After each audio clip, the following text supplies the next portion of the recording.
राधे राधे मेरे प्यारे भाइयों बहनों माताओं व बंधुओं, संस्कार की बातें चैनल में आपका स्वागत है। बंधुओं, आज मैं आपके लिए लाई हूँ जेठ मास में पद्म पुराण की कथा।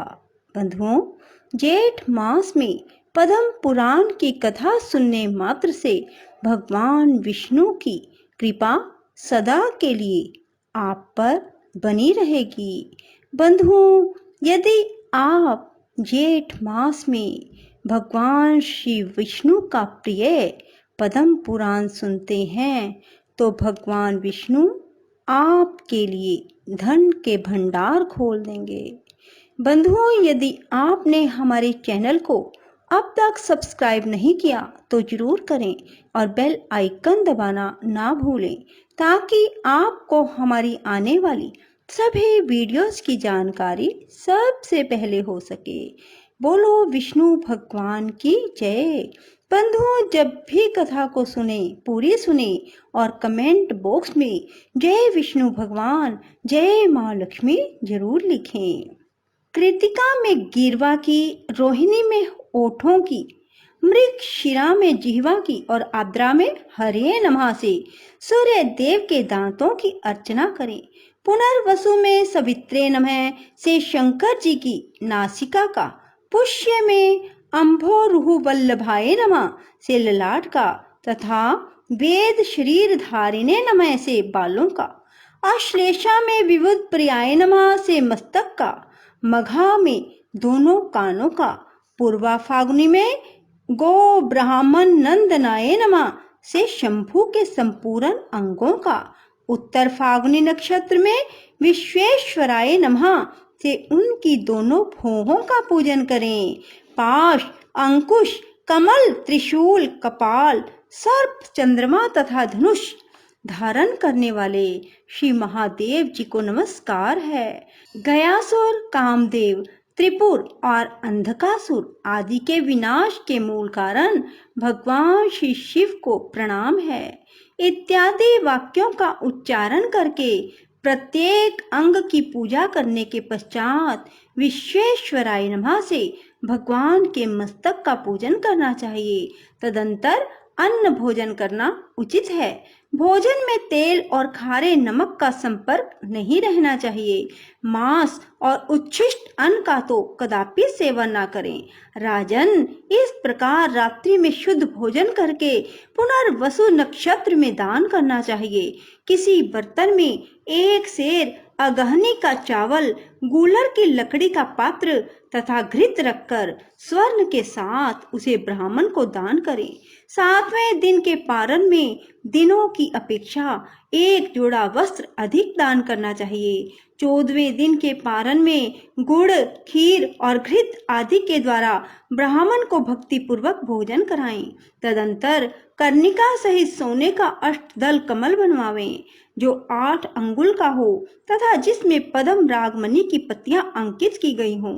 फिर सुंदर शैया तैयार करावें जिस पर सुंदर बिछौने बिछाकर तकिया रखा गया हो, ऊपर से चंदोवा तना हो, शैया के ऊपर पंखा रखा गया हो, उसके आसपास खड़ाऊं, जूता, छत्र, चंवर, आसन और दर्पण रखे गए हों। फल, वस्त्र, चंदन और आभूषणों से वह शैया सुशोभित होनी चाहिए। ऊपर बताए हुए सोने के कमल को उस शैया पर रख दें।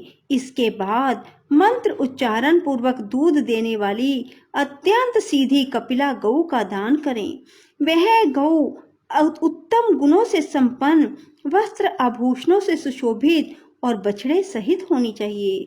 उसके खुर चांदी से और सींग सोने से मंडे होने चाहिए तथा उसके साथ कांसे की दोहनी होनी चाहिए। दिन के पूर्व भाग में ही दान करना उचित है। समय का उल्लंघन कदापि नहीं करना चाहिए। शैया दान के पश्चात इस प्रकार प्रार्थना करें। सूर्य देव, जिस प्रकार आपकी शैया कांति, धृति, श्री और पुष्टि से कभी सुनी नहीं होती, वैसे ही मेरी भी वृद्धि हो। वेदों के विद्वान आपके सिवा और किसी भी निष्पाप को नहीं जानते, इसलिए आप संपूर्ण दुखों से भरे हुए इस संसार सागर से मेरा उद्धार कीजिए। इसके पश्चात भगवान की प्रदक्षिणा करके उन्हें प्रणाम करके अनंतर विसर्जन करें। शैया और गौ आदि का ब्राह्मण के घर पहुंचा दें।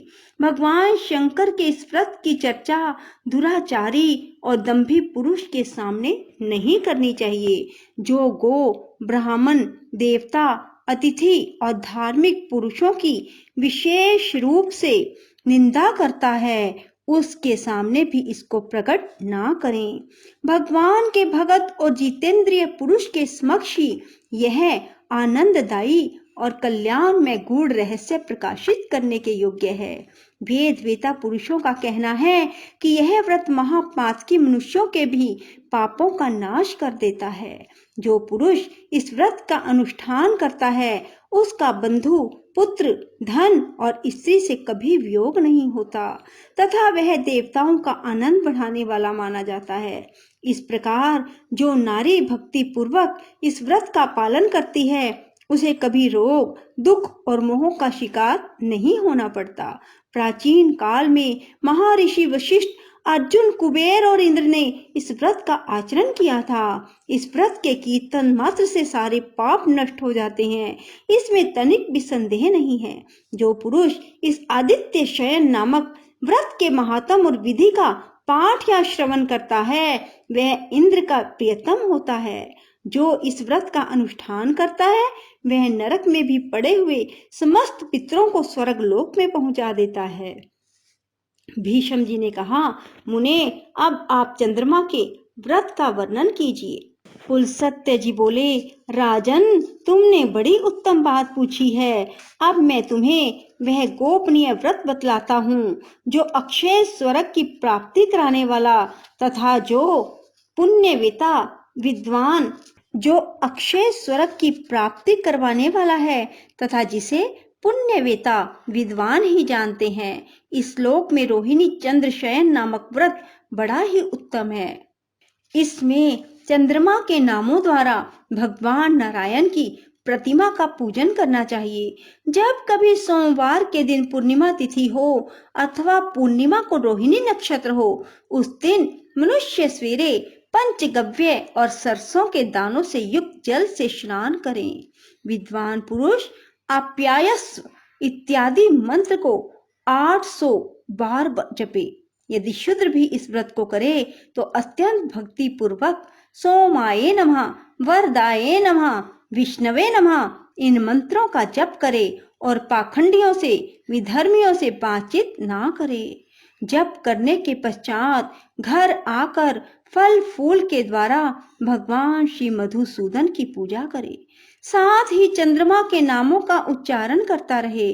सोमाये शांताये नमः कहकर भगवान के चरणों का अनंत धामने नमः का उच्चारण करके उनके घुटनों और पिंडलियों का, जलोदराय नमः से दोनों जांघों का, काम सुखप्रदाय नमः से चंद्र स्वरूप भगवान के कटी भाग का, अमृतोदराय नमः से उदर का, शशंकाय नमः से नाभि का, चंद्राय नमः से मुखमंडल का, द्विजान अधिपाये नमः से दांतों का, चंद्रमसे नमः से मुंह का, कोमोद वन प्रियाय नमः से होठों का, वनौषधि नाम अधिनाथाय नमः से नासिका का, आनंद बीजाय नमः से दोनों भौहों का, इंदी वर व्यास कराये नमः से भगवान श्री कृष्ण के कमल सदृश नेत्रों का, समस्त सुख वंदिताये दैत्य निषूदनाय नमः से दोनों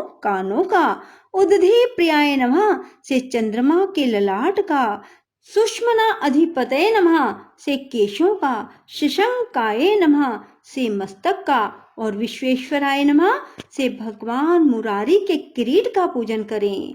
फिर रोहिणी नाम धे लक्ष्मी सौभाग्य सौख्य अमृत सागराय पदम श्री नमः।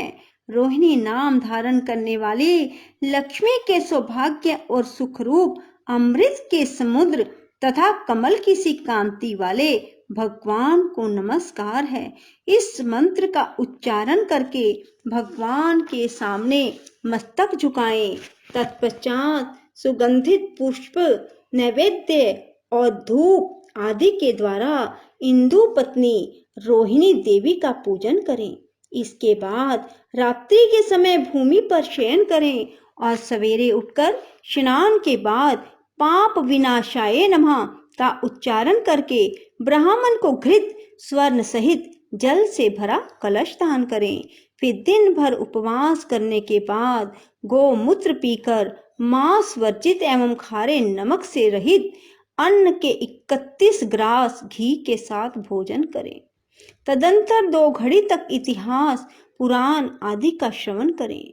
राजन, चंद्रमा को कदम्ब, नीलकमल, केवड़ा जाति पुष्प, कमल, शतपत्रिका, बिना कुम्हलाए कुब्ज के फूल, सिंधुवार, चमेली, अन्य श्वेत पुष्प, करवीर तथा चंपा, ये ही फूल चढ़ाने चाहिए।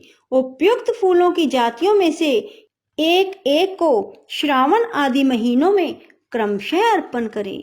जिस महीने में व्रत शुरू किया जाए उस समय जो भी पुष्प सुलभ हो उन्हीं के द्वारा श्री हरि का पूजन करना चाहिए। शेष अगले अध्याय में। राधे राधे, जय श्री कृष्णा। बंधुओं, यदि आपको हमारी वीडियो पसंद आए तो इसे लाइक करें और शेयर भी जरूर करें। धन्यवाद।